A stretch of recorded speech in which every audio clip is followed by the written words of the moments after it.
രാജ്യത്ത് നമ്മൾ ഇങ്ങോട്ട് വിളിച്ചിട്ട് നമ്മളെ വേണമെന്ന് പറയണോടത്ത് നിൽക്കുമ്പോഴാണ് നമ്മളൊരു മാസ്. അതല്ലാതെ അവരുടെ കൈയും കാലും കെഞ്ചി ഒരുപാട് ലീവ് എടുക്കുന്നുണ്ട്. എന്തിനാണ്? ഇൻ്റർവ്യൂ അറ്റൻഡ് ചെയ്യാനായിട്ട്. ഒരാഴ്ച തന്നെ 2-3 ഇൻ്റർവ്യൂ അറ്റൻഡ് ചെയ്യുന്നുണ്ട്. ആളങ്ങനെ ചെയ്യുമ്പോൾ അന്ന് നമ്മൾ കളിയാക്കുമായിരുന്നു, എടാ നിനക്ക് ഈ ജോലിയും പോകത്തില്ലേ. ഇവിടെ ഒരുപാട് വീഡിയോസിൽ ഒരുപാട് പേര് പറഞ്ഞു കേട്ടിട്ടുണ്ട്, ഇവിടെ ജോലി കിട്ടത്തില്ല, ഇവിടെ വന്നു കഴിഞ്ഞാൽ നമുക്ക് ഇവിടെ UK സ്റ്റുഡൻസിൻ്റെ ഗതി നിങ്ങൾ കണ്ടോ എന്നൊക്കെയുള്ള തമ്പ്ലയും വെച്ചിട്ടുള്ള ഒരുപാട് വീഡിയോ ഞാൻ കണ്ടു. പക്ഷേ അതൊക്കെ ഭയങ്കര മോശമായിട്ടുള്ള കാര്യമാണ്. ഇത്രയും കോൺഫിഡൻ്റ് ആയിട്ട് ഇവിടെ പഠിക്കാൻ വരുന്നൊരു സ്റ്റുഡൻറ്റിന് ഉറപ്പായിട്ട് ഇവിടെ ജോലി കിട്ടും. പക്ഷെ നമ്മൾ ഇവിടെ നിൽക്കണം എന്നുള്ളൊരു വാശിക്ക് അതാണ് ആരെയോ തോപ്പിക്കാനുള്ള രീതിയിലാണ് പലരും പോയി സ്വിച്ച് ചെയ്യണത്. തമാശ പറയാതെ കിട്ടും.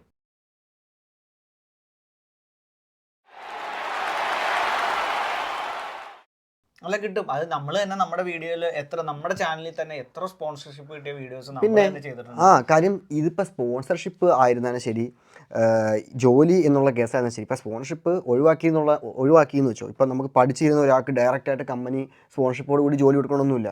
പക്ഷെ നിങ്ങൾക്ക് കഴിവുണ്ടോ ഇല്ലയോ എന്നുള്ളത് തെളിയിക്കാനായിട്ട് നിങ്ങൾക്ക് ഒരു അവസരം കൂടെ ഉണ്ട് ഇവിടെ. ആ ഒരു 2 വർഷത്തിനുള്ളിൽ നിങ്ങൾ പ്രോപ്പറായിട്ട് വർക്ക് ചെയ്യുകയാണെന്നുണ്ടെങ്കിൽ നിങ്ങൾക്ക് ഉറപ്പായിട്ട് ജോലി കിട്ടും. നിങ്ങൾ വർക്ക് ചെയ്യാൻ തയ്യാറാണെങ്കിൽ മാത്രമാണ് ഇവിടെ വന്നിട്ട്. പിന്നെ വേറൊരു കാറ്റഗറി ഉണ്ട്, എനിക്കിത് നിങ്ങൾ ടെലികാസ്റ്റ് ചെയ്യുന്നൊരു പറഞ്ഞുകൂടാ. പക്ഷേ എനിക്ക് എൻ്റെ ഒരുപാട് ഫ്രണ്ട്സ് ഉണ്ട്, എനിക്ക് അവരുടെ അടുത്തുള്ള ഇതിലൊന്നുമല്ല. എനിക്ക് സത്യത്തിൽ എൻ്റെ പേഴ്സണൽ ഒപ്പീനിയനിൽ നമ്മളൊരു 10-20 ലക്ഷം രൂപ മുടക്കി ഇവിടെ വന്ന് പഠിക്കാനായിട്ടുള്ള രീതിയിൽ വന്ന് നമ്മളൊരു കോഴ്സ് എടുത്ത്, അതായത് വീട്ടിൽ നിന്ന് ഇപ്പോൾ ചിലർക്ക് അത് പാഷനായിരിക്കും കേട്ടോ, എൻ്റെ പാഷനല്ല, അതുകൊണ്ടാണ് ഞാൻ പറയുന്നത്. പക്ഷേ ഇവിടെ വന്നിട്ട് നമ്മുടെ സ്റ്റുഡൻറ്റ് സ്റ്റാറ്റസ് മൊത്തത്തിൽ കട്ട് ചെയ്ത്, അതായത് ഇനി പഠിക്കേണ്ട അല്ലെങ്കിൽ പഠിത്തം ആയിട്ട് ബന്ധപ്പെട്ട യാതൊന്നും വേണ്ടാന്ന് വെച്ച് കെയർ ഹോം വർക്കുകൾ ചെയ്യുന്നവരെ എനിക്കറിയാം. അതായത് നല്ല കാലിബർ ഉള്ളവരായിരിക്കാം, പക്ഷേ അവർ ഈ പറയുന്ന നിലനിൽപ്പ് എന്നുള്ള ഒറ്റ റീസൺ പറഞ്ഞ് നേരെ കെയർ ഹോം വർക്കിലോട്ട് അല്ലെങ്കിൽ ഈ കെയർ അസിസ്റ്റൻ്റായിട്ടൊക്കെ പോകുന്നതാണ്, അതിലോട്ട് ബ്ലൈൻഡായിട്ട് പോകണമെന്ന് എനിക്ക് അതിനോട് ഒട്ടും താല്പര്യമില്ല. കാര്യം ജീവിതത്തിൽ അവരടിക്കുന്ന വിസ എന്ന് പറയുമ്പോഴത്തേക്കും 3 to 5 വർഷമാണ്. എനിക്കറിയാവുന്നതിൽ ഒരാൾ പോലും ഈ പറഞ്ഞ 5 വർഷ കാലയളവിനിടയിൽ വേറെ ഒരു ജോലിക്കും ട്രൈ ചെയ്ത് സ്വിച്ച് ചെയ്ത, ചിലപ്പോൾ അതിലൊരു 10% കാണുമായിരിക്കും, പക്ഷേ സ്റ്റിൽ ഒരു 90% വരെ ഈ 5 വർഷം അവർ കരിയറിൽ ബ്രേക്കാണ് അവർക്ക്. അവരുടെ കരിയർ 5 വർഷം അവർ വേസ്റ്റാക്കിയാണ്. കറക്റ്റാണ് പറഞ്ഞത്. പക്ഷെ നമ്മൾ ഇവിടെ നിൽക്കണം എന്നുള്ളൊരു വാശിക്ക് ആരെയോ തോപ്പിക്കാനുള്ള രീതിയിലാണ് പലരും പോയി സ്വിച്ച് ചെയ്യണത്. ഇപ്പം എനിക്ക് പേഴ്സണലി അറിയാവുന്ന ഒരാളുണ്ട്. ഇപ്പം അവൻ ഇതുപോലെ കെയർ ഹോം വിസ അടിച്ചു, ഒരു 2 വർഷം കഴിഞ്ഞപ്പോൾ പുള്ളിക്ക് അവിടെ നിൽക്കാൻ പറ്റണില്ല, പാർട്ട്ണറായിട്ട് വഴക്കുണ്ടാവുകയാണ്. പക്ഷേ ഇത് കാലിബർ ഉള്ള ആളുകൾ ചെയ്യുമ്പോഴാണ്. അതാണ് ഞാൻ പറഞ്ഞത്. ഇപ്പം എങ്ങനെയെങ്കിലും നിലനിൽക്കണം എന്നുള്ള രീതിയിലൂടെ വന്ന് കെയർ ഹോം വിസ, അത് ഒരു പ്രശ്നവുമില്ല. അവർക്ക് ചിലപ്പോൾ അത് താല്പര്യമായിരിക്കും. ചിലപ്പോൾ ഇപ്പം ഇതിപ്പോൾ എൻ്റെ ഒരു വ്യൂ പോയിൻ്റാണ്. എൻ്റെ ആ ഒരു പോയിൻ്റ് ഓഫ് വ്യൂവിലെന്ന് പറയുമ്പോഴത്തേക്ക് ഞാൻ ഭയങ്കരമായിട്ട് ആളെ കെയർ ചെയ്യാനായിട്ട് അത്ര ഒരു വില്ലിങ് ആയിട്ടുള്ള ആളൊന്നുമല്ല. ഇപ്പം ഞാൻ തുറന്നു പറയാം, ഇപ്പം എൻ്റെ ഒരു പാരൻസ് ആയിരുന്നാലും ശരി, ആരായിരുന്നാലും ശരി, ഞാൻ ചെയ്യാം, ഒരു നെസസറി ആണെന്നുണ്ടെങ്കിൽ ചെയ്യാമെന്നുള്ളതല്ലാതെ ഞാൻ ഹോം നേഴ്സിനെ പ്രിഫർ ചെയ്യും. എന്നെക്കാട്ടും ബെറ്റർ ആയിട്ടുള്ള ഒരാളെന്നുണ്ടെങ്കിൽ ഞാൻ അങ്ങനെ പ്രിഫർ ചെയ്യുന്ന ഒരാളാണ്. ഞാൻ അത്രയും നന്നായിട്ട് ഈ കാര്യങ്ങളെല്ലാം മാനേജ് ചെയ്യാൻ പറ്റിയ ഒരാളല്ല. അതുകൊണ്ടാണ് മെയിനായിട്ട് ഞാനിത് പറയുന്നത്. പക്ഷേ അങ്ങനെ മാനേജ് ചെയ്യാൻ പറ്റാത്തവരും കഷ്ടപ്പെട്ട്, എന്നാൽ നല്ല കാലിബർ ഉണ്ടായിരിക്കും അവർക്ക്, കുറച്ചൊന്ന് വർക്ക് ചെയ്ത് കഴിഞ്ഞാൽ നല്ല ജോലി, അല്ലാന്നുണ്ടെങ്കിൽ അവരുടെ കോഴ്സ് കംപ്ലീറ്റ് ചെയ്യുക, ഇതൊക്കെ നടക്കുന്നവരായിരിക്കും. പക്ഷേ അവർ ബ്ലൈൻഡായിട്ട് ആളുകളെ മുമ്പേ എങ്ങനെയാണ്, അത് മറ്റുള്ളവർ എന്ത് ചിന്തിക്കും, ഇവിടെ വന്നിട്ട് എനിക്ക് ജോലി കിട്ടിയില്ല, അല്ലെങ്കിൽ ഇവിടെ വന്നിട്ട് ബാക്കിയുള്ള ജീവിതം ഇങ്ങനെയൊക്കെയാണ്, എനിക്കും ഒരു വിസ വേണം, ആ ഒരു ഒറ്റ ലക്ഷ്യം കൊണ്ട് ബ്ലൈൻഡായിട്ട് എടുക്കുന്ന തീരുമാനങ്ങളാണ്. നമുക്ക് ഈ കൺട്രിയിൽ മാത്രമല്ല, നമ്മളിവിടെ ഒരു നല്ല സർട്ടിഫിക്കറ്റ്, അതായത് നമ്മുടെ സർട്ടിഫിക്കേഷൻ ഇവിടെ കഴിഞ്ഞ് നമുക്കിവിടെ ഒരു നല്ല കമ്പനിയിൽ ജോലി കിട്ടി, സ്പോൺസർഷിപ്പ് ഇല്ലയെന്ന് തന്നെ വെച്ചോ, നല്ല കമ്പനി ജോലി കിട്ടി, ഒരു വർഷം ആ കമ്പനിയിൽ ഈ സ്പോൺസർഷിപ്പിൻ്റെ ബാധ്യതയൊന്നും ഇല്ലാതെ ജോലി ചെയ്ത് കഴിഞ്ഞാൽ, നിങ്ങൾക്ക് സ്കില്ലുള്ള ഒരാളാണെന്നുണ്ടെങ്കിൽ, നിങ്ങളെ തൊഴിലിൽ അത്രയും മാത്രം ഓക്കെ ആണെന്നുണ്ടെങ്കിൽ അവർ നിങ്ങളെ സ്പോൺസർ ചെയ്യും, ഈ കമ്പനി തന്നെ. അല്ലെന്നുണ്ടെങ്കിൽ സ്പോൺസർഷിപ്പ് ഇല്ലാത്തൊരു കമ്പനി ആണെങ്കിൽ നിങ്ങൾ ആ ഒരു വർഷം കഴിഞ്ഞ് വേറൊരു കമ്പനി അപ്ലൈ ചെയ്യുമ്പോഴത്തേക്കും നിങ്ങൾക്ക് നിങ്ങൾ ലേൺ ചെയ്ത ഇത്രയും വലിയ ഒരു സെറ്റ് ഓഫ് സ്കിൽസ് ഉണ്ട് നിങ്ങളുടെ കയ്യിൽ. ഈ ഒരു വർഷക്കാലം കൊണ്ട് നിങ്ങൾക്ക് കിട്ടിയൊരു സ്കിൽസ് ഉണ്ട്. അതും നിങ്ങളെ സ്കില്ലിനെ നിങ്ങൾ ഡിമാൻഡ് ചെയ്യാൻ പറ്റും. നിങ്ങൾക്ക് അടുത്തൊരു ജോലിക്ക് നിങ്ങൾ സ്പോൺസർഷിപ്പ് എന്തുകൊണ്ട് തരണമെന്നുള്ളതിനൊരു ഉത്തരവാണ് നിങ്ങൾ ഈ ഒരു വർഷത്തെ നിങ്ങളൊരു നല്ല ജോലി എന്ന് പറയുന്നത്. കറക്റ്റാണ്. ശരിക്കും പറഞ്ഞാൽ ഹരി പറഞ്ഞത് ഒരു വാല്യൂഡ് ആയിട്ടുള്ള ഒരു പോയിൻ്റാണ്. എനിക്ക് പലപ്പോഴും തോന്നിയത് എന്താണെന്ന് വെച്ച് കഴിഞ്ഞാൽ, ഇവിടുത്തെ സ്റ്റുഡൻസിന് അത്യാവശ്യം നല്ല സ്കിൽസ് ഉള്ളവരാണ്. പക്ഷെ എൻ്റെ ഒരു എല്ലാവരും സ്പോൺസർഷിപ്പ് ഇപ്പോൾ ചിലവർ കാണുമ്പോൾ തന്നെ, അളിയ എനിക്ക് സ്പോൺസർഷിപ്പ് കിട്ടി, നിനക്ക് കിട്ടിയോ, എന്തോ ഇത് കിട്ടിക്കഴിഞ്ഞാൽ ജീവിതത്തിലെല്ലാം തികഞ്ഞ മട്ടാണ് എല്ലാവരും കാണുന്നത്. ഇപ്പം ഞാൻ പറയണത്, നിങ്ങൾക്ക് സ്പോൺസർഷിപ്പ് കിട്ടിയില്ലെങ്കിലും നല്ലൊരു റെപ്യൂട്ടഡ് ആയിട്ടുള്ള കമ്പനിക്ക് കയറുക. ഈ സ്പോൺസർഷിപ്പിന് വേണ്ടി നമ്മൾ അങ്ങോട്ട് ഇറക്കണത് നിർത്തിയിട്ട് സ്വന്തമായിട്ട് അവർ ഇങ്ങോട്ട് വിളിക്കട്ടെ. ഈ രാജ്യത്ത് നമ്മൾ ഇങ്ങോട്ട് വിളിച്ചിട്ട് നമ്മളെ വേണമെന്ന് പറയണോടത്ത് നിൽക്കുമ്പോഴാണ് നമ്മളൊരു മാസ്. അതല്ലാതെ അവരുടെ കൈയും കാലും കെഞ്ചി നാളെ ഒരു ലീവിന് ചോദിക്കുമ്പോൾ നീ ഇവിടെ കെഞ്ചി സ്പോൺസർഷിപ്പ് മേടിച്ചതല്ലേ എന്നുള്ള ഡയലോഗ് കേൾക്കണമെങ്കിൽ എനിക്ക് ഇവിടെ ഇപ്പം പറഞ്ഞ രീതിയിൽ ജോലി ചെയ്യുന്ന ഒരുപാട്, അതായത് ഇവിടെ ജോലി ചെയ്യാതെ തന്നെ സ്പോൺസർഷിപ്പ് എന്നുള്ള പേരിൽ അവർ സ്പോൺസർഷിപ്പ് കിടത്തതിൻ്റെ ഒറ്റ പേരിൽ വേറെ ജോലി ചെയ്യാനും പറ്റത്തില്ല. അവർ കൊടുക്കുന്ന ലിമിറ്റഡ് ആയിട്ടുള്ള സാലറിയിൽ പമ്പിലും ഈ ഓഫ് ലൈസൻസിലും ഒക്കെ നിൽക്കുന്ന ഒരുപാട് പേരെ അറിയാം. ഇവിടെ പഠിച്ച് 2 വർഷം പഠിച്ച് കോഴ്സ് കംപ്ലീറ്റ് ചെയ്തവരാണ്, നല്ലൊരു മാർജിനിൽ ജയിച്ചവരാണ്. അവർ എങ്ങനെയെങ്കിലും ഇവിടെ നിൽക്കണമെന്നുള്ള ഒറ്റ പേര്. എന്നാൽ ഇവർ ഇത് കിട്ടിക്കഴിഞ്ഞാൽ ചെയ്യേണ്ട ഒരു കാര്യം, ഓക്കെ നമ്മൾ നിലനിൽപ്പിൻ്റെ ഭാഗമായിട്ട് ഇത് കയറി എന്നാൽ കൊള്ളാം, നമ്മുടെ കയ്യിലൊരു നല്ല സർട്ടിഫിക്കറ്റ് ഇപ്പോൾ ഉണ്ട്, സ്റ്റിൽ അതിൽ നിൽക്കുമ്പോൾ തന്നെ ഓപ്പർച്യൂണിറ്റീസ് ട്രൈ ചെയ്തുകൊണ്ടിരിക്കുക. എനിക്കൊരു ഫ്രണ്ട് ഉണ്ട് കേട്ടോ, അഭിജിക്ക് അറിയായിരിക്കും. പുള്ളിക്കാരനെ എനിക്കിപ്പോഴും ഓർമ്മയുണ്ട്. പുള്ളിക്കാരൻ ഇപ്പോൾ നല്ലൊരു ജോലിയുണ്ട്, അതായത് ഏകദേശം നല്ലൊരു പാക്കേജുള്ളൊരു ജോലിയുണ്ട്. ഈ പുള്ളിക്കാരൻ പണ്ട് ഞങ്ങൾ വെയർ ഹൗസ് ജോലി ചെയ്യുമ്പോഴത്തേക്കാണ്, വെയർ ഹൗസ് ജോലി ചെയ്യുമ്പോഴത്തേക്ക് ലീവ് എടുത്ത് എന്നും പ്രശ്നമാണ്. അതായത് ഒരു വെയർ ഹൗസിന് അടുത്ത വെയർ ഹൗസിലോട്ട് ജോലി പോകുന്നുണ്ട്. പക്ഷേ കാരണം എന്ന് വെച്ച് കഴിഞ്ഞാൽ പുള്ളി ഒരുപാട് ലീവ് എടുക്കുന്നുണ്ട്. എന്തിനാണ്? ഇൻ്റർവ്യൂ അറ്റൻഡ് ചെയ്യാനായിട്ട്. ഒരാഴ്ച തന്നെ 2-3 ഇൻ്റർവ്യൂ അറ്റൻഡ് ചെയ്യുന്നുണ്ട്. ആളങ്ങനെ ചെയ്യുമ്പോൾ അന്ന് നമ്മൾ കളിയാക്കുമായിരുന്നു, എടാ നിനക്ക് ഈ ജോലിയും പോകത്തില്ലേ, നീ ഇതിനെങ്കിലും പ്രോപ്പർട്ടി നിനക്ക് ശമ്പളമൊന്നും വേണ്ട, നിൻ്റെ കയ്യിൽ കാശ് വല്ലതും ഉണ്ട് എന്നൊക്കെ ചോദിച്ചാൽ നമ്മൾ പറയുന്നത്. പക്ഷേ ആളിങ്ങനെ ഇൻ്റർവ്യൂ അറ്റൻഡ് ചെയ്തുകൊണ്ടിരുന്ന് ഒരു സ്ഥലത്ത് ജോലി പോയി, ഞങ്ങൾ സ്പോർട്സ് സൈറ്റിലുണ്ടായിരുന്നു, അവിടെ നിന്ന് ജോലി പോയി അടുത്ത സ്ഥലത്ത് പോയി, എങ്ങനെയെങ്കിലും ആൾക്ക് അപ്പോഴ് കുറച്ച് നിലനിൽക്കാനുള്ള കാശ് വേണമെന്നേ ഉള്ളൂ. പക്ഷേ മെയിൻ ഗോൾ സെറ്റ് ചെയ്തിരുന്നത് ഒരു നല്ല ജോലിയായിരുന്നു. ഈ പറയുന്ന ലീവ് എടുക്കുമ്പോഴത്തേക്ക് ഇതിനകത്തെ ചോദ്യങ്ങളും ചോദിക്കാത്ത ഒരു റെപ്യൂട്ടഡ് ജോലി ചെയ്യുന്ന ആൾക്ക് വേണ്ടത്. ആൾ അതിനുവേണ്ടി ട്രൈ ചെയ്ത് ഇപ്പോൾ ഏകദേശം ഒരു 45,000 പാക്കേജ് ജോലി ചെയ്യുന്നുണ്ട് ആൾ മാഞ്ചസ്റ്ററിൽ. ഞാൻ ഭയങ്കരമായിട്ട്, അതായത് അന്ന് നമ്മൾ കളിയാക്കിയെങ്കിൽ പോലും പിന്നെ എനിക്ക് അറിയാവുന്ന പേര് പറയാട്ടോ, നമ്മുടെ ചാനലിലെ ആളാണ് രാഹുല്. ഇതുപോലെ എല്ലാ വെയർ ഹൗസിലും ഒരാഴ്ച പോകും. അവൻ ഈ ഒരു കാശിനെ കണ്ടോണ്ടിരുന്ന് അവന്റെ ജീവിതം റൺ ചെയ്യാൻ ഒരു ഇന്ധനം മാത്രം. അതായത് ഒരു എന്താ പറയുക, ജസ്റ്റ് ഒരു പെട്രോൾ അടിച്ച് നമ്മൾ ബൈക്കിൽ കറങ്ങൂലേ, അതുപോലെയാണ് എല്ലാ ജോബും കണ്ടത്. ഇപ്പം ആള് നല്ല അടിപൊളി കമ്പനിയിൽ മാഞ്ചസ്റ്ററിൽ ഫുൾ സെറ്റായിട്ട് വർക്ക് ചെയ്തുകൊണ്ടിരിക്കുകയാണ്. ഇപ്പം ഫ്രാങ്കായിട്ട് പറയുകയാണെന്നുണ്ടെങ്കിൽ എൻ്റെ അടുത്ത് ഇപ്പോൾ വന്ന് ചോദിക്കുകയാണ്. ഇപ്പോൾ അതിനിപ്പോൾ ചേട്ടനാ അല്ലെന്നുണ്ടെങ്കിൽ എൻ്റെ റിലേറ്റീവ്സ് തന്നെ ആവണമെന്നില്ല, എനിക്കറിയാവുന്ന അല്ലെന്നുണ്ടെങ്കിൽ എൻ്റെ അടുത്ത് സീരിയസ്ലി ഇവിടുത്തെ അതായത് അബ്രോഡ് എഡ്യൂക്കേഷൻ ഒരു കൺസേൺ ആയിട്ട് നോക്കിയിട്ട് എൻ്റെ അടുത്ത് ഡൗട്ട് ചോദിക്കുന്ന ഒരാളാണെന്നുണ്ടെങ്കിൽ ഞാൻ അവരുടെ അടുത്ത് ഉറപ്പായിട്ട് പറയും, നിനക്ക് പറ്റും എന്നുണ്ടെങ്കിൽ മാത്രം, അതായത് ഇവിടെ വന്ന് കോഴ്സ് ചെയ്ത് രക്ഷപ്പെടാനായിട്ടുള്ള കോൺഫിഡൻസ് ഉണ്ടെങ്കിൽ മാത്രമേ വരാവൂ. അത് ഇവിടെ എന്നല്ല, UK എന്നല്ല പറയുന്നത്, ഏതൊരു രാജ്യത്തും. നമ്മളൊരു കോഴ്സാണ് എടുക്കുന്നത്, നമ്മൾ പഠിക്കാനുള്ള പരിപാടിയാണ് ചെയ്യുന്നത്. ആ പഠിച്ച് അതിൽ ജോലി കിട്ടാനായിട്ടുള്ള ഒരു കോൺഫിഡൻസ് ഉണ്ട്, അല്ലെന്നുണ്ടെങ്കിൽ നിങ്ങൾക്ക് അതിലൊരു സ്കില്ലുണ്ട്, അത് അല്ലെങ്കിൽ ആ സ്കില്ല് ഉണ്ടാക്കാൻ പറ്റും എന്നുണ്ടെങ്കിൽ മാത്രമേ നിങ്ങൾ ഇത്രയും വലിയ കാശ്, നിങ്ങളുടെ വൻ ഇൻവെസ്റ്റ്മെൻറ്റ് നടത്തുന്നത്. മറ്റേ പറഞ്ഞ കണക്ക് നമ്മൾ ഈ ഇതിലിവിടെ ഇറക്കുന്ന കാശ് വാഴക്കൃഷി തുടങ്ങി കഴിഞ്ഞാൽ മഴ പെയ്തില്ലെന്നുണ്ടെങ്കിൽ നമ്മൾ കോടീശ്വരന്മാരാവും അല്ലേ? അങ്ങനത്തെ ഒരു പരിപാടിയാണ്. അതായത് നമ്മളൊരു വൺ റിസ്കിൽ ഉള്ള ഇൻവെസ്റ്റ്മെൻറ്റ് നടത്തുന്നത്.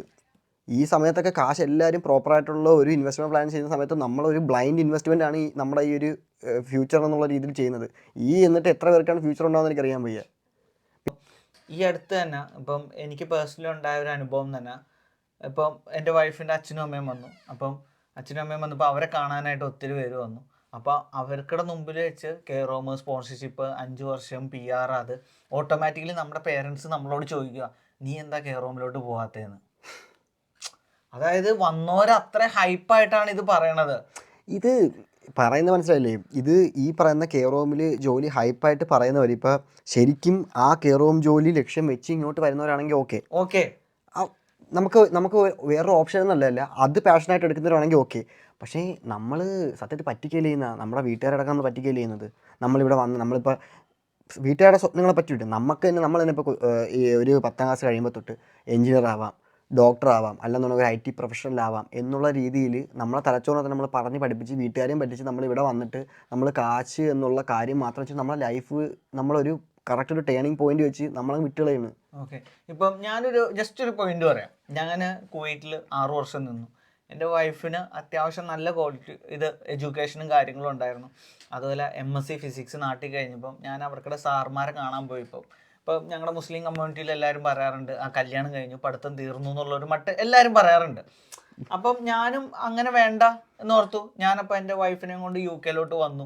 പക്ഷെ ഇവിടെ വന്നു കഴിയുമ്പോഴും എൻ്റെ വൈഫ് 2 വർഷം കഴിയുമ്പോൾ കൂട്ടുകാരികൾ പറഞ്ഞു കയറും. അപ്പം അതൊരു കണക്കിന് ചീറ്റിംഗ് ആണത്. നമ്മുടെ അടുത്ത് ഒരിക്കലും കൂട്ടുകാരികളോളം അടിക്കാൻ ശരിക്കും അപ്പൊ എന്നെ ചീറ്റ് ചെയ്യണതിന് തുല്യമാണ്. എന്നെ ഇത്രയും കൺവിൻസ് ചെയ്തിട്ട് എനിക്ക് എഡ്യൂക്കേഷൻ ഉണ്ട്, ഞാൻ UK പോയാൽ എനിക്ക് ജോലി കിട്ടും എല്ലാം പറഞ്ഞ് എന്നെ കൺവിൻസ് ചെയ്തിട്ട് ഇവിടെ വന്നു കഴിയുമ്പോൾ ഞാൻ പറഞ്ഞു നീ ഒരു പണിക്കും പോകണ്ട, ഒന്നും വേണ്ട, വീട്ടിലിരുന്ന് ഞാൻ ചെലവിന് തന്നോളാം, നമ്മൾ കല്യാണം കഴിക്കുമ്പോൾ നിന്റെ ചെലവിന് ഞാൻ ജീവിക്കുന്നു പറഞ്ഞല്ല ഞാൻ കെട്ടണത്. അപ്പം ഒന്നല്ലെങ്കിൽ പറഞ്ഞ കാര്യത്തിൽ സ്ട്രിക്ക് ഓൺ ചെയ്യുക, അതല്ലെങ്കിൽ ഇത് ചീറ്റിംഗ് ആണ്, നമുക്ക് തിരിച്ചു പോകാന്ന് പറഞ്ഞു. ഇൻവെസ്റ്റ് ചെയ്ത കാശ് പോട്ടെ എന്നാണ് ഞാൻ പറഞ്ഞത്. അഭിജിക്ക് ഓർമ്മയില്ലേ ഹരി പണ്ട് നമ്മളോട് ഫസ്റ്റ്, അതായത് ഹരിനെ നമ്മുടെ ബർമിംഗ്ഹാമില് ഹരി പണ്ട് ഇവിടെ ഫസ്റ്റ് ഞാൻ അവനെ കാണുന്നതിൻ്റെ അന്ന്, അതായത് ഫസ്റ്റ് ടൈം മീറ്റ് ചെയ്യുന്ന സമയത്ത് പുള്ളിക്കാരൻ പിറ്റേ ദിവസം ഒരു കെയറോ ഇൻ്റർവ്യൂവിന് പോയിരിക്കുന്നത്. അപ്പോൾ കെയറോ ഇൻ്റർവ്യൂവിന് പോയിരിക്കുന്നതിന് മുന്നെയാണ് നമ്മളെ മാഞ്ചസ്റ്റർ സ്റ്റേഡിയം കാണാൻ പോകുന്നതിൻ്റെ അന്ന് ആളടുത്ത് ഞാൻ സംസാരിച്ചപ്പോഴത്തേക്ക് ഞാനിങ്ങനെ ഈ ഒരു കെയറോമിൻ്റെ കേസും ഇതൊക്കെ പറഞ്ഞപ്പോഴേ ഞാൻ പറഞ്ഞു ശരിക്കും ഇൻട്രസ്റ്റ് ഉണ്ടായിട്ടാണ് എന്ന് ചോദിച്ചപ്പോഴത്തേക്കും അല്ല, എങ്ങനെയെങ്കിലും ഒരു ഇവിടെ വിസ ഒപ്പിക്കണ്ടേ എന്നുള്ളൊരു മൂഡിൽ സംസാരിച്ചപ്പോഴത്തേക്ക് ഞാൻ ആദ്യമായിട്ട് ഈ ഒരു രീതി സംസാരിക്കുന്ന ഒരാളവനാണ്. അപ്പോൾ സംസാരിച്ചപ്പോൾ ആൾക്ക് മനസ്സിലായി ആൾ അതിനുശേഷം അവന് ഏറ്റവും താല്പര്യമുള്ള പരിപാടി എന്താണ് അതിലോട്ട് ശ്രമിച്ചു തുടങ്ങി. ഇപ്പം അവന് ഏറ്റവും താല്പര്യമുള്ള എന്തോന്നായിരുന്നു, വണ്ടി ഓടിക്കുക, അല്ലെന്നുണ്ടെങ്കിൽ HGV ഡ്രൈവിംഗ് ലൈസൻസ് എടുക്കുക, വലിയ വണ്ടി ഓടിക്കുക എന്നൊക്കെയുള്ള സ്വപ്നമാണ് അവന്. ആളിപ്പോൾ മുള്ളറിൽ വണ്ടി ഓടിക്കുകയാണ്. എത്രയുണ്ട് സാലറി? അത്യാവശ്യം നല്ല രീതിയിലാണ് അവൻ്റെ പരിപാടി പൊയ്ക്കൊണ്ടിരിക്കുന്നത്. അപ്പം നമുക്ക് സത്യത്തിൽ നമുക്ക് ഓപ്ഷൻ ഇല്ലെന്ന് പറയുന്നത് വെറുതെയാണ്. നമുക്ക് എപ്പോഴും ഓപ്ഷൻ ഉണ്ട്. നമുക്ക് ജീവിതത്തിൻ്റെ എല്ലാ ഘട്ടത്തിലും, പ്രത്യേകിച്ച് ഇപ്പം UK വരുന്നവരെന്നല്ല നാട്ടിൽ, നമ്മളെ നാട് വിട്ട് ജീവിതം എന്നുള്ള സ്വപ്നം കൊണ്ട് ഏത് രാജ്യത്തോട്ട്, അതിപ്പോൾ GCC കൺട്രീസ് ആയിരുന്നാലും ശരി, യൂറോപ്യൻ കൺട്രീസ് ആയിരുന്നാലും ശരി, അമേരിക്കൻ കൺട്രീസ് ആയിരുന്നാലും ശരി, എവിടെ പോകണവരായിരുന്നാലും നമ്മുടെ കഴിവിൽ വിശ്വസിച്ച് നമുക്ക് ഹാർഡ് വർക്ക് ചെയ്യാൻ പറ്റും എന്നുള്ള ഉറപ്പുണ്ടെന്നുണ്ടെങ്കിൽ മാത്രമേ നമ്മൾ ഇറങ്ങിത്തിരിക്കാവൂ. അതല്ല നമ്മളെ കൊണ്ട് ഇത് പറ്റത്തില്ല, നമ്മുടെ ലക്ഷ്യം വേറെയാണെന്നുണ്ടെങ്കിൽ അത് ഡയറക്റ്റ് അതിന് വേണ്ടിയിട്ട് ട്രൈ ചെയ്യുക. മനസ്സിലായില്ലേ? അല്ലാതെ അതിപ്പോൾ UK വരുന്നവർക്ക് മാത്രം പറയാനുള്ള അഡ്വൈസ് ഒന്നുമില്ല. ലോകത്തിൻ്റെ എല്ലാ കോണിൽ പോണ ഏതൊരാളടുത്ത് അതിനും പറയാനുള്ളതാണ്. സ്റ്റുഡൻറ്റ് എന്നുള്ള രീതി നിങ്ങൾ പോയിട്ടുണ്ടെന്നും കൊള്ളാം, നിങ്ങൾ അതിന് വേണ്ടിയിട്ടായിരിക്കും പോണത്. ഇപ്പം ഇപ്പോൾ കഴിഞ്ഞ ഹരിയുടെ 3 വർഷത്തെ ജീവിതം ഒന്ന് ചുരുക്കി പറയാൻ പറഞ്ഞാൽ എങ്ങനെ ഉണ്ടാവും? ഞാൻ ഒറ്റയ്ക്ക്, അതായത് ഈ വീട്ടുകാർ അല്ലെന്നുണ്ടെങ്കിൽ നമ്മുടെ ഒരു നാട്ടിലെ ഒരു നോർമൽ ലൈഫിൽ നിന്ന് ഇങ്ങോട്ട് വന്നപ്പോഴത്തേക്ക് ഞാൻ പഠിച്ച ഒരുപാട് കാര്യങ്ങളുണ്ട്. ഒരുപാട് അത് തന്നെ പ്രോഗ്രസീവായിട്ട് മാത്രമേ അത് മാറ്റിയിട്ടുള്ളൂ. എനിക്കൊരിക്കലും ഇവിടെ ഇപ്പോൾ ഒരുപാട് പേര് പറയുന്നുണ്ട് UK ലൈഫ് ഭയങ്കര മോശമാണ്, ഇതാണ്. എനിക്ക് ഒരു മെഷീൻ ലൈഫാണ്. അത് അവരവർ ജീവിക്കുന്ന ജീവിത രീതി കൊണ്ടാണ്. എനിക്കൊരു മോശമായിട്ടൊന്നും തോന്നിയിട്ടില്ല. എനിക്ക് ഇപ്പോൾ നാട്ടിലെ ചില പ്രത്യേക ഈവൻസും കാര്യങ്ങളൊക്കെ മിസ് ചെയ്യുമ്പോൾ തോന്നുന്നതല്ലാതെ എനിക്ക് ഇതുവരെയും തോന്നിയിട്ടില്ല. ഈ ഒരു പോയിന്റിൽ ഞാൻ ഉറപ്പായിട്ട് പറയാം. ഒരുപാട് പ്രശ്നങ്ങളുണ്ട്, അത് എല്ലാ രാജ്യത്തും. നമ്മുടെ രാജ്യത്ത് പ്രശ്നങ്ങളില്ലേ, ബാക്കിയുള്ള രാജ്യങ്ങളിലെ പ്രശ്നങ്ങളില്ല, അങ്ങനത്തെ പ്രശ്നങ്ങൾ എല്ലാ രാജ്യത്തും ഉണ്ട്. ടാക്സിൻ്റെ ഇഷ്യൂസും അല്ലാതെയുള്ള ചെറിയ ചെറിയ പ്രശ്നങ്ങളൊക്കെ ഉണ്ട്. അല്ലാതെ എനിക്കിതൊരിക്കലും ഇവിടെ ഒരു വലിയൊരു ഒരു എന്താണ് ഇവിടെ നിന്ന് എങ്ങനെയെങ്കിലും നാട്ടിലോട്ട് പോയാൽ മതി, അല്ലെങ്കിൽ ഇവിടെ എങ്ങനെ കടിച്ചു പിടിച്ച് നിൽക്കണമെന്നോ തോന്നണമെന്ന് എനിക്കിതുവരെയും ഉണ്ടായിട്ടില്ല. ഇതാണ് ഇപ്പോൾ നമ്മുടെ സ്റ്റുഡൻസിൻ്റെ കറക്റ്റ് ആയിട്ടുള്ള ഒരു ലൈഫ്. ഇപ്പോൾ എന്നെ സംബന്ധിച്ചോളം എനിക്കിതാണ് എന്നോട് ചോദിക്കുന്നവരോട് പറയാനുള്ളത്.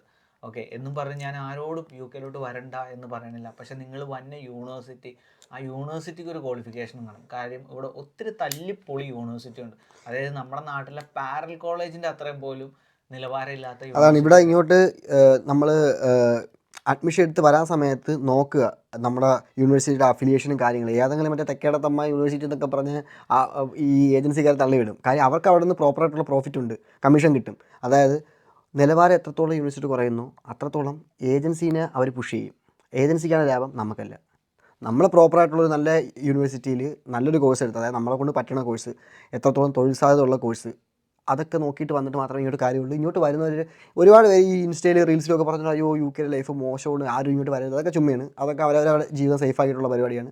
നിങ്ങൾ പ്രോപ്പറായിട്ട് റിസർച്ച് നടത്തിയിട്ട് നല്ലൊരു യൂണിവേഴ്സിറ്റി സെലക്ട് ചെയ്ത് നിങ്ങൾക്ക് ആപ്റ്റാവുന്ന കോഴ്സ് ഏതാണെന്ന് വെച്ച് കഴിഞ്ഞാൽ അത് കണ്ടുപിടിച്ച്, നിങ്ങളെ ഒരു ടേസ്റ്റ് ഏതിലാണെന്നുള്ളത് കണ്ടുപിടിച്ച് ആ രീതിയിൽ ഫോളോ അപ്പ് ചെയ്ത് കഴിഞ്ഞാൽ UK എന്നല്ല എല്ലാ എബ്രോഡ് എഡ്യൂക്കേഷനും ബെസ്റ്റാണ്. കാര്യം നമ്മൾ കുറച്ച് എക്സ്പ്ലോർ ചെയ്ത് ഡൈവേഴ്സ് ആയിട്ടുള്ള ഒരു പുതിയൊരു ലോകത്തോട്ട് എൻ്റർ ചെയ്യുകയാണ്. അത് നിങ്ങൾക്ക് എന്തുകൊണ്ട് നിങ്ങളുടെ ജീവിതത്തിൽ നല്ലതേ വരത്തുള്ളൂ. നിങ്ങൾ വരണം എന്ന് തന്നെയാണ് ഞാൻ പറയുന്നത്. പക്ഷേ വരുന്നതിന് മുന്നും ഇത് കണക്കുള്ള പ്രോപ്പറായിട്ടുള്ള റിസർച്ചുകൾ ചെയ്യുക, ബ്ലൈൻഡായിട്ട് ഇങ്ങോട്ട് വരാതിരിക്കുക. പിന്നെ യൂണിവേഴ്സിറ്റി നോക്കുമ്പോൾ അതിൽ റസൽ ഗ്രൂപ്പ് എന്നൊക്കെ പറഞ്ഞൊരു ഗ്രൂപ്പ് ഉണ്ട്. കാര്യം ഞാൻ ഈ അടുത്തൊരു സ്റ്റുഡൻസിൻ്റെ അടുത്ത് റസൽ ഗ്രൂപ്പ് എന്ന് പറഞ്ഞപ്പോൾ ബ്രോ അങ്ങനെ പേരുള്ള ഒരു യൂണിവേഴ്സിറ്റി കണ്ടില്ലല്ലോ എന്നാണ് അവൻ്റെ റിപ്ലൈ. അപ്പോൾ അതൊക്കെ നിങ്ങൾ കുറച്ചെങ്കിലും മനസ്സിലാവണം. എൻ്റെ അടുത്ത ചോദ്യം ബ്രോ എന്നോട് ഞാൻ അടുത്ത ചോദ്യം വന്നത് നല്ല യൂണിവേഴ്സിറ്റി ഏതാണ്. എനിക്കങ്ങനെ ഒരു യൂണിവേഴ്സിറ്റിയുടെ പേഴ്സണൽ ആയിട്ട് എനിക്ക് ബന്ധമോ ഒന്നുമില്ല. പക്ഷെ നോക്കുമ്പോൾ റസൽ ഗ്രൂപ്പിലേക്ക് നോക്കണം എന്നുള്ള ഒരു ചെറിയ അഡ്വൈസ് മാത്രമാണ് ഞാൻ ഈ വീഡിയോ പറയുള്ളൂ. അപ്പം ഇത്രയും പറഞ്ഞുകൊണ്ട് ഞങ്ങളുടെ ഈ വീഡിയോ ഇവിടെ അവസാനിപ്പിക്കുകയാണ്. അപ്പം ഇനി നിങ്ങൾക്ക് എന്തെങ്കിലും ഉണ്ടെങ്കിൽ നമ്മുടെ കമൻറ്റുകൾ സംസാരിക്കട്ടെ എന്ന് പറഞ്ഞുകൊണ്ട് നിർത്തി. Anyway, to Abi CK channel, by.